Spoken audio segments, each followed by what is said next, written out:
Halo teman-teman semuanya, welcome back di channel DR Tutor ya. Oke, seperti yang teman-teman ketahui sebelumnya bahwa tanggal 8 September kemarin, Mas Menteri Nadiem Makarim dari Kemendikbudristek telah mengumumkan bahwa akan terjadi perubahan pada materi yang akan diujikan untuk SBMPTN atau UTBK tahun 2023 ya teman-teman. Jadi nggak akan ada lagi materi TKA, yang ada hanya materi TPS. Oke, dan materi TPS di sini akan berfokus pada pemecahan masalah dan penalaran nih teman-teman. Dan akan mengukur 4 hal. Yang pertama itu adalah kemampuan kognitif, yang kedua itu adalah penalaran matematika, dan yang ketiga adalah literasi dalam bahasa Indonesia, yang terakhir adalah literasi dalam bahasa Inggris. Nah, di video kali ini aku pengen nunjukin ke teman-teman contoh soal TPS untuk penalaran matematika nih teman-teman. Jadi bobot soalnya seperti apa, tingkat kesulitannya seperti apa, dan cara ngerjainnya seperti apa gitu ya. Mudah-mudahan bisa bantu teman-teman buat persiapan menghadapi SBMPTN atau UTBK tahun 2023. Oke, kalau gitu langsung aja ya kita cek sama-sama dan kita coba kerjain sama-sama soalnya.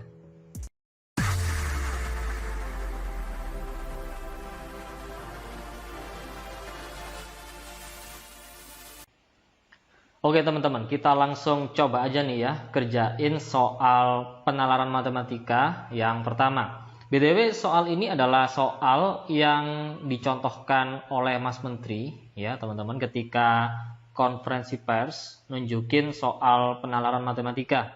Oke, yang merupakan bagian dari soal-soal TPS ya teman-teman. Oke, langsung aja kita lihat ya. Nah, ini kan soalnya lumayan panjang nih teman-teman. Oke. Jadi untuk ngerjain soal ini enaknya kita langsung fokus ke pertanyaannya aja. Jadi kita baca mulai dari sini teman-teman ya. Sampah anorganik, oke, lebih lama terurai dibandingkan dengan sampah organik. Oke. Waktu dekomposisi dari popok sekali pakai, oke, lebih lama dari plastik namun kurang dari kulit sintetis. Oke. Berapa waktu dekomposisi yang mungkin dari popok sekali pakai? Jadi kita disuruh nyari waktu dekomposisi dari popok sekali pakai. Nah, ini kan udah jelas nih ya. Jadi bahan yang ditanyakan di sini kan adalah popok sekali pakai gitu kan. Nah, dia ini termasuk sampah anorganik gitu. Berarti kita fokusnya ke tabel yang mana teman-teman? Ke sini apa ke sini? Ya udah jelas ya. Ke diagram yang ini karena ini nunjukin diagram waktu dekomposisi dari sampah anorganik, ya kan? Nah, ya udah berarti kita tinggal lihat kedua bahan yang dimention di sini. Ini kan ada plastik, ya kan? Ada kulit sintetis. Nah, sekarang untuk plastik ini berapa nih waktu dekomposisinya? Ini kan yang sumbu Y-nya ini kan nunjukin waktunya nih ya. Ini ada 100, 200, 300, 400, 500, 600 dalam satuan tahun gitu kan. Nah ini bahannya. Kalau plastik kan berarti ya kita tinggal tarik aja ini kan. Nah berarti kan di sekitar sini nih ya. Kita nggak tahu nilainya ini berapa. Let's say ini A gitu. Ya. Nah kemudian untuk kulit sintetis berarti yang mana? Yang ini kan. Ini kan kulit sintetis di sini kan 500 nih. Nah berarti popok sekali pakai waktu dekomposisinya itu rentangnya di antara ya A sama 500 gitu ya. Jadi popok sekali pakai, aku singkat gini aja, waktu dekomposisinya gitu ya, T gitu ya. Nah itu kan berarti antara A dan 500 gitu kan. Ya berarti kan kita tinggal lihat aja teman-teman di opsi ini kan. Yang masuk di interval ini yang mana gitu. Ya ini satunya tahun nih ya. Kalau 100 ya jelas enggak ya kan. 250 juga enggak ya teman-teman. 375, nah ini masih meragukan nih.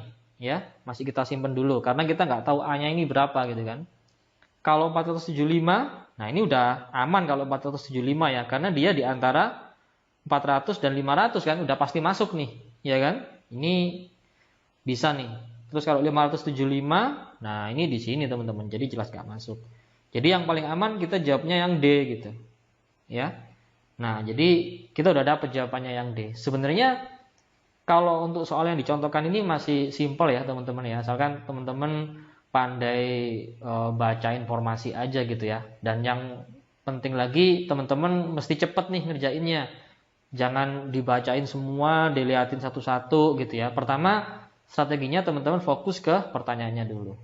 Oke, sekarang aku mau nunjukin soal-soal penalaran matematika untuk model soal yang lain. Oke, kita lihat di soal berikutnya ya teman-teman ya. Oke teman-teman, lanjut soal berikutnya nih, soal nomor 2 ya. Kita baca dulu yuk pertanyaannya. Rata-rata jumlah perenang harian memiliki nilai tertinggi pada tahun berapa? Oke, jadi di sini kita punya data rata-rata jumlah perenang harian untuk pantai Aldeburgh ya ketika peak season atau musim ramai. Nah, di sini ada tahun-tahunnya nih 2003, 2004, 2005 dan 2006, teman-teman, ya. Nah, kemudian di sini ada pengunjung laki-laki, perempuan dan anak-anak ya. Laki-laki ditunjukin warna hitam, perempuan ini warna ini ya. Semacam apa nih? Abu-abu gitu ya. Kemudian yang ini biru. Oke, jadi rata-rata jumlah perenang harian memiliki nilai tertinggi pada tahun berapa? Oke, jadi ya sebenarnya untuk soal ini ya teman-teman, kalau mau cari rata-rata, misalkan rata-rata tahun 2003 nih ya, rata-ratanya berapa?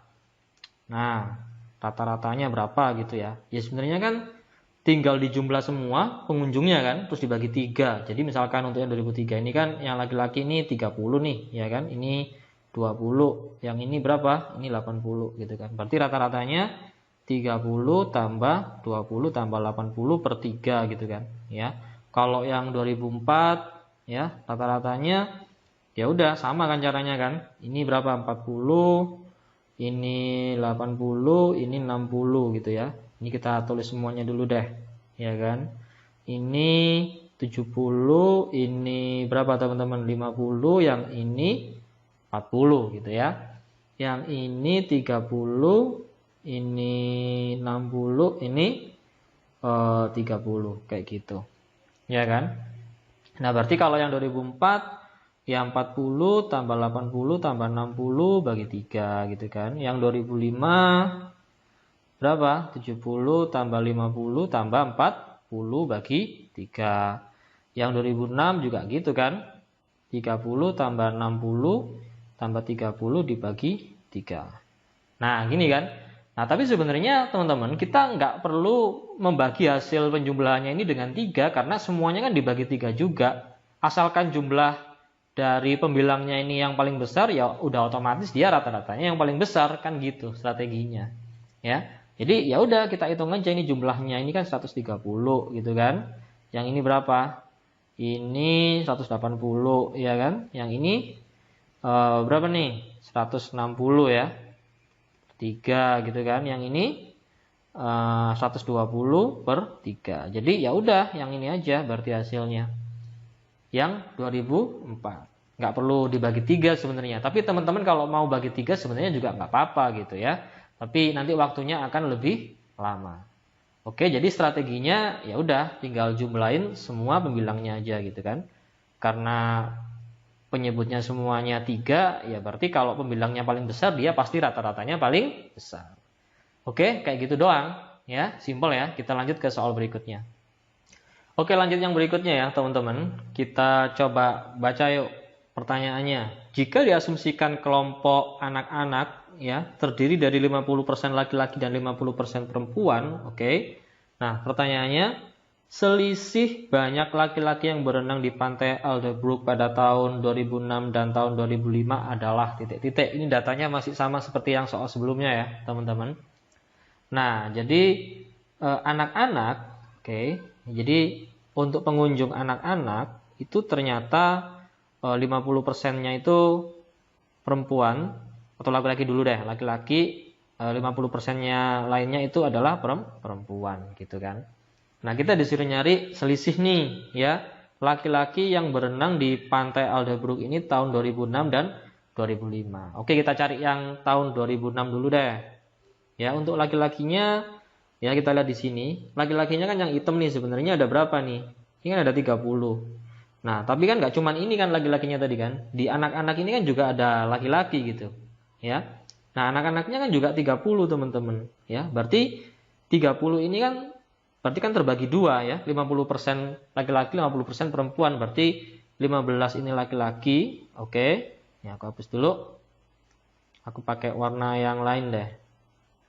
Jadi ini 15 laki-laki terus 15 perempuan. Oke, jadi total laki-lakinya ketika tahun 2006 itu berapa teman-teman? Ya berarti kan 15 ini ditambah 30 berarti berapa? 45. Gitu. Ya. Sekarang yang 2005. Oke, kita lihat 2005 kan berarti yang ini nih. Oke. Nah, laki-lakinya kan yang hitam, berarti berapa nih? Ini 70. Ya. Nah, sekali lagi laki-lakinya nggak cuma yang hitam ini doang, karena di anak-anak ini kan juga ada laki-laki, ya. Ini 40 nih jumlahnya. Ini kan terbagi 2, teman-teman. Oke. 50-50 gitu ya, 50%. Jadi, ya wes, ini kita bagi 2, 20 laki-laki sama 20 perempuan. Jadi total laki-laki yang berkunjung pada tahun 2005 itu ada 70 tambah 20 alias 90 nih. Ya kan?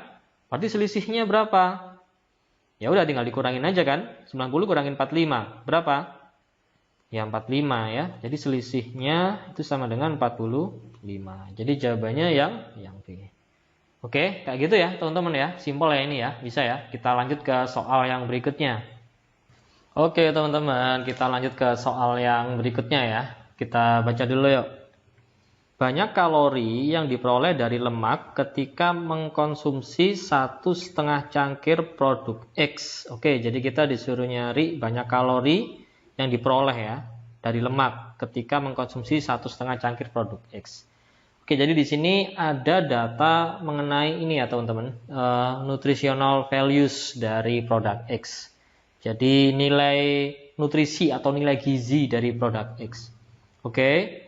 Nah, di sini disebutin kalau serving size-nya itu half cup atau 114 gram gitu kan. Kemudian serving per kontainernya ada 4 gitu ya. Nah, jadi untuk satu kali hidangan itu setengah cup teman-teman atau 114 gram. Dan satu kotak itu bisa untuk 4 kali hidangan ya. Nah, kemudian untuk satu hidangan itu kalori yang didapat itu 90 kalori. Dan kalori yang didapat dari lemak itu ada 30. Oke. Nah, jadi kalau misalkan kita di sini ditanyain banyak kalori yang diperoleh ketika mengkonsumsi 1,5 cangkir, cara nyarinya gimana nih? Nah, jadi kalau untuk satu kali hidangan, ya kan itu kan cuma setengah cup ini teman-teman. Ya kan? Nah, jadi satu kali hidangan ya, untuk satu hidangan oke. Atau ini sama aja dengan setengah cangkir ya. Nah, kita dapat kalori dari lemak itu cuma 30 ya, jadi 30 kalori dari lemak nih ya, dari lemak. Oke. Nah, jadi kalau kita disuruh nyari kalori yang diperoleh dari lemak untuk 1,5 cangkir berarti kan 3 kalinya gitu kan ya, atau 3 hidangan kan, 3 kali hidangan kan. Nah, ya udah berarti tinggal ngalikan dengan 3. Jadi 30 kali 3 berarti berapa? Ya 90 kalori yang kita dapat dari lemak teman-teman. Simpel aja sebenarnya, asalkan teman-teman pandai dalam membaca informasi ini gitu ya. Kalau nggak biasa ya masih bingung gitu teman-teman. Jadi jawabannya adalah yang D. Oke, simpel ya. Kita lanjut ke soal yang berikutnya. Oke teman-teman, kita lanjut lagi soal yang berikutnya ya. Jadi ini datanya masih sama dengan soal yang sebelumnya, cuman pertanyaannya aja nih yang beda. Oke, langsung kita coba baca nih pertanyaannya ya. Berapa gram serat makanan yang harus dikonsumsi? Oke.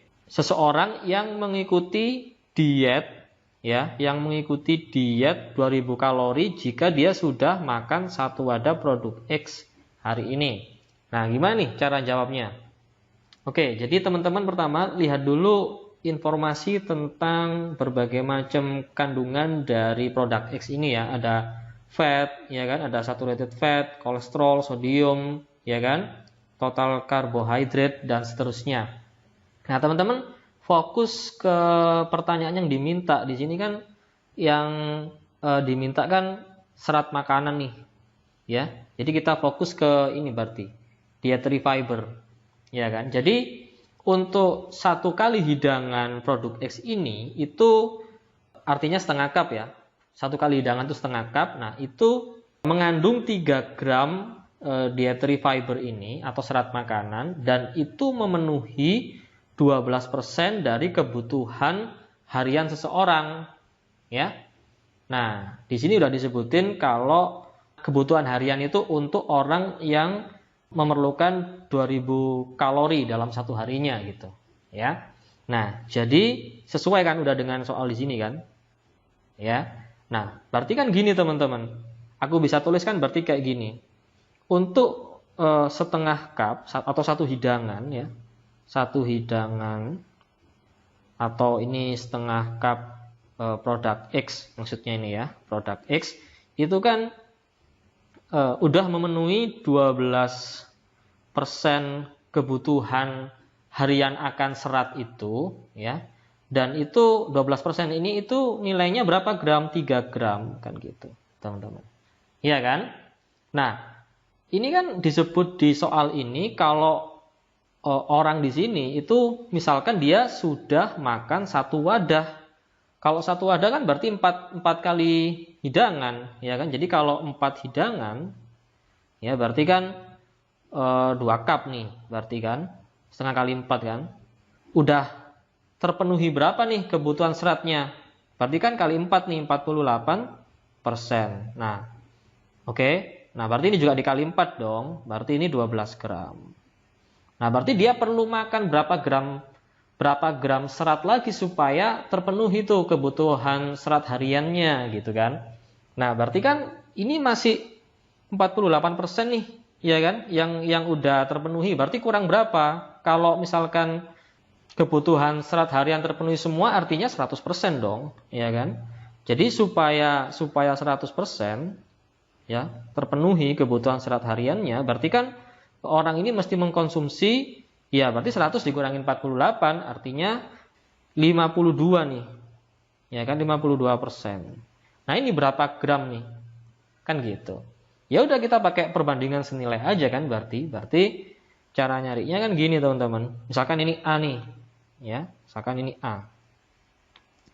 Ini A berarti A banding 12 itu sama dengan 52 banding 48. Kan gitu. Ya kan? Jadi kalau mau cari A, ya udah 52 per 48 dikali 12 ya. 48 bagi 12 4, 52 bagi 4 itu 13 gram. Jadi orang ini perlu makan 13 gram serat lagi supaya kebutuhan serat hariannya tercukupi. Oke, jadi jawabannya adalah yang B. Oke, kayak gitu ya. Bisa ya teman-teman ya. Lanjut ke soal yang berikutnya. Oke teman-teman, lanjut ke soal yang berikutnya ya. Kita baca dulu yuk. Nah, jadi di sini ada data pengantar statistik ujian ekonomi. Jadi ini nunjukin persen siswa yang lulus gitu ya. Oke, kita baca dulu yuk. Berdasarkan informasi pada grafik di atas, pada tahun berapakah lebih dari 2/3 siswa yang mengikuti ujian tidak lulus? Oke, gimana nih?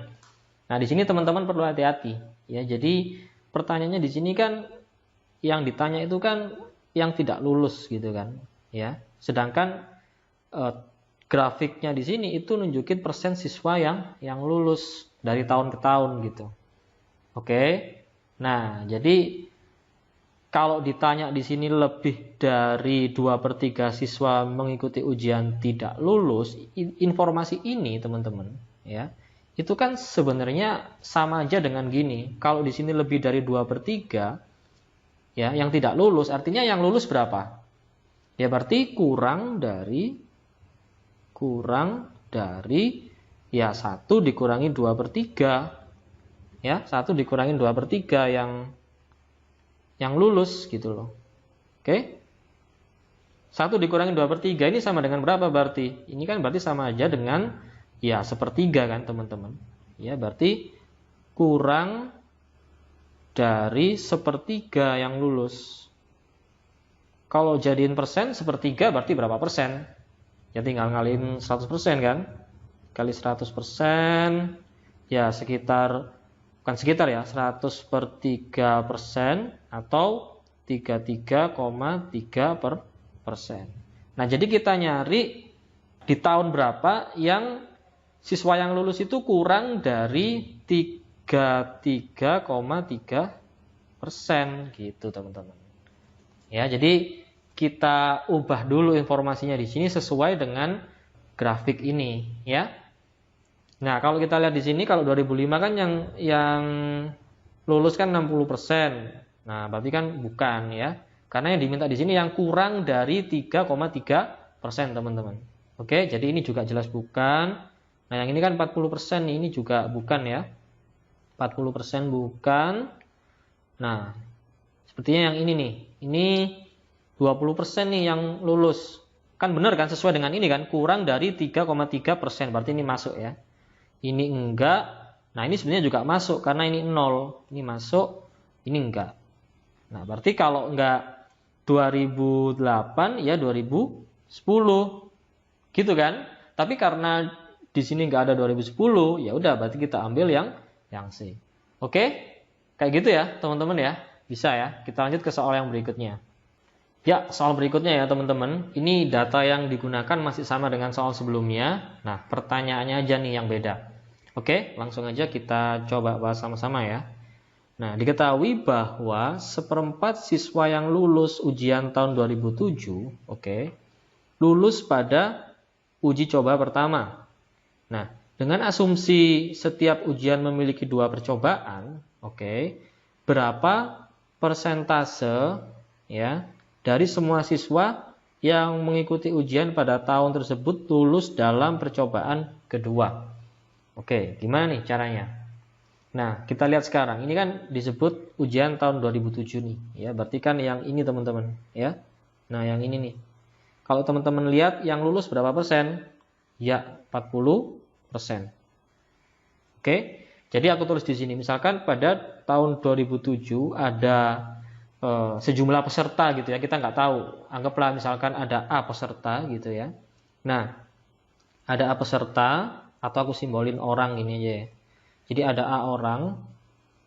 Nah, jadi mengikuti ujian nih teman-teman. Ada yang lulus, ada yang nggak lulus. Yang lulus ini yang nggak lulus. Yang lulus itu 40%. Yang nggak lulus itu ada, ya berarti kan selisihnya kan 60%. Nah, pada setiap tahun itu ada 2 kali ujian teman-teman. Ya, uji coba pertama sama uji coba kedua gitu loh. Ya kan? Nah, di sini kan disebutin ya kalau pada uji coba pertama yang lulus itu ada 1/4 siswa. Nah, jadi aku tulis di sini sekarang. Ini uji coba pertama ya, ini uji coba kedua. Nah, di uji coba pertama yang lulus itu ada 1/4 gitu loh. Ya. Jadi yang lulus uji coba pertama, misalkan aku namain L1 itu 1/4. Berarti kan 1/4 dari ini teman-teman. Ya, berarti 1/4 dari 40%. Kan gitu. Iya kan? Nah, kalau ditanyain di sini berapa persentase dari semua siswa yang mengikuti ujian pada tahun tersebut lulus dalam percobaan kedua, ya berarti kan sisanya teman-teman. Kalau 1/4 lulus pada percobaan pertama, berarti kan sisanya 3/4 kan pada percobaan kedua yang lulus. Iya enggak? Nah, ya udah berarti 3/4 dikali 40%. Ya, persentase dari siswa yang lulus pada percobaan kedua gitu. Nah, jadi ini berapa persen teman-teman? Ini 10, berarti ini 30%. Gitu. Ya. Nah, jadi jawabannya itu yang C teman-teman. Kayak gitu ya. Bisa ya teman-teman ya. Ya, lanjut soal berikutnya ya teman-teman ya. Jadi di sini kita punya grafik penjualan mobil keluarga di Eropa yang dikirim dengan kapal laut ya teman-teman. Nah, di sini ada data tahunnya nih. Ya kan, dari 2006 sampai 2010, kemudian ada yang sumbunya ini jumlah kapalnya nih dalam satuan ratusan nih, ya. Nah, terus di sini kalau teman-teman lihat kan ada 2 warna nih, ada warna biru, ada warna coklat gitu ya. Kalau warna biru itu nunjukin mobil yang dikirim itu jenisnya minivan teman-teman. Dan untuk mobil minivan ini itu kalau dikirim lewat kapal itu daya tampungnya satu kapal itu bisa isi 500 mobil gitu ya. Sedangkan untuk yang warna coklat ini, nah itu untuk mobil jenis SUV. Nah, untuk mobil SUV ini kalau satu kapal itu bisa isi 600 mobil. Gitu ya. Oke, kita lanjut nih sekarang. Nah, di sini diketahui pengiriman laut per mobil, oke, baik SUV maupun minivan itu sama ya teman-teman. Harganya $25. Nah, kita disuruh nyari biaya pengiriman laut untuk mobil keluarga pada tahun 2008, berarti totalnya nih, ya kan? Oke, gimana nih caranya? Nah, berarti kita fokus ke tahun 2008 ini ya teman-teman ya. Kalau teman-teman lihat di sini, ya kan? Nah, ini kan ada yang warna biru, ada yang warna coklat nih, ya. Nah, berarti kalau kita mau tahu total biaya pengiriman laut untuk mobil keluarga pada tahun 2008, berarti kita mesti cari jumlah seluruh mobil yang dikirim pada tahun itu, iya kan? Nah, sekarang kita coba dulu deh cari yang jenis minivan yang dikirim pada tahun 2008 itu totalnya ada berapa gitu ya. Nah, sekarang kita lihat grafiknya nih. Jadi tahun 2008 ini kan yang dikirim kan untuk mobil minivan ini kan ya ada 20 kapal nih yang mengirim mobil minivan ya. Tapi satuannya ini ratusan, teman-teman. Oke, jadi banyak mobilnya kira-kira berapa nih? Aku taruh sini aja deh ya. Nah, jadi untuk minivan itu ya berarti kan 20 dikali 100 kapal nih jumlahnya gitu kan. Ya, ini ya. 20 kali 100 kapal yang ngirim mobil minivan ini. Dan satu kapal itu kan isinya berapa teman-teman? 500 kan? Nah, jadi untuk mobil minivan aja itu ada berapa nih? 2 kali 5, 10 ya. Tambah 0, 1, 2, 3, 4, 5. Tuh, 2, 3, 4, 5. Berarti ada 1.000.000 nih mobil minivan yang dikirim pada tahun 2008, teman-teman. Kalau mobil SUV, berapa nih banyaknya? Nah, hati-hati ya. Di sini SUV kan berarti yang segini kan. Dari 20 ke sini. Nah, ini kira-kira ya sekitar 35-an lah ya, teman-teman. Tengah-tengahnya lah, anggap aja tengah-tengahnya gitulah ya. Ini 35. Jadi dari 20 ke 35 ini kan berarti 15 kan. Jadi 15 dikali, nah ratusan ya, dikali 100. Nah, satu kapalnya itu 600 mobil kalau SUV. Ya kan? Berarti ini berapa nih? 15 kali 6, 90 tambah 0 berapa? Tuh 2, 3, 4. Tuh 2, 3, 4. Berarti ada 900.000. Nah, berarti total mobilnya ya berarti kan kita tinggal jumlah aja nih, ya kan? Nah, gini kan. Berarti 1.900.000 mobil gitu kan yang dikirim pada tahun 2008. Nah, kalau tiap mobil itu ongkos kirimnya $25, berarti kan total biaya pengiriman laut untuk semua mobil di tahun 2008 kan berarti tinggal kita kalikan 19 aja, teman-teman. Ya, berarti 19 dikali 25. Berapa nih? 5, nyimpen 4. 1 kali 5, 5 tambah 4, 9. Ini 9 kali 2, 8 gitu kan. Ya, nyimpen 1. Ya, 1 kali 2, 2 tambah 1, 3. Berarti ini 5, 7, nyimpen 1, 4. 4, 7, 5 tambah 0 berapa? 0,5. Itu 2, 3, 4, 5. Nah, berarti kan ini teman-teman. Ya, berarti 47.500.000 atau 47,5 juta dolar gitu kan. Ya. Nah, jadi jawabannya yang D, teman-teman. Oke, kayak gitu ya, teman-teman ya. Bisa ya. Oke, teman-teman, sekarang kita coba bahas soal yang ini ya. Keluarga Smith sedang menyelidiki penyimpangan dalam tagihan rumah tangga mereka. Oke, jadi di sini ada dua grafik nih ya. Yang pertama, grafik tagihan bulanan dalam euro. Yang kedua, perubahan tagihan rumah tangga Smith dibandingkan dengan bulan Januari plus Februari dinyatakan dalam persen. Oke, kita lihat grafiknya nanti ya, teman-teman. Sekarang kita coba baca soalnya dulu. Kita lihat yuk.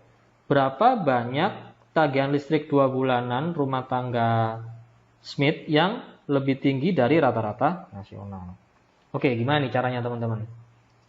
Nah, jadi untuk soal seperti ini, teman-teman perlu menguasai dengan baik ya cara membaca grafik gitu. Kita lihat sekarang grafik yang sebelah kiri dulu. Jadi di sini kan grafik untuk tagihan bulanan dalam euro. Di sini sumbu X-nya itu ada semacam ininya ya, tagihan untuk apa ya? Ada listrik, air, sama gas. Kemudian yang sebelah ini sumbu Y ini, jadi di sini ada besar tagihannya gitu teman-teman. Nah, yang ini yang warna ungu ini itu nunjukin tagihan rumah tangga Smith pada bulan Januari plus Februari, sedangkan yang warna hijau itu nunjukin rata-rata nasional ya, tagihan 2 bulanan per rumah tangga. Oke. Nah, jadi kalau teman-teman lihat di sini ya, di soalnya ini kan pertanyaannya kan fokus ke tagihan listrik nih ya. Jadi teman-teman lihat yang ini aja dulu. Nah, jadi untuk bulan Januari plus Februari ya, tagihannya itu 450 euro untuk ini ya, rumah tangga Smith ya. Sedangkan rata-rata tagihan nasionalnya itu 500. Berarti untuk bulan Januari plus Februari ini ya, tagihannya masih di bawah rata-rata nasional, ya kan? Nah, terus gimana untuk tagihan 2 bulanan yang lain? Nah, sekarang kita lihat yang sebelah kanan ini, teman-teman. Nah, tapi teman-teman harus hati-hati di sini itu grafiknya nunjukin perubahan tagihan rumah tangga Smith dibandingkan dengan bulan Januari plus Februari. Oke. Nah, jadi yang sumbu X ini nunjukin informasi bulannya nih ya, 2 bulanannya nih.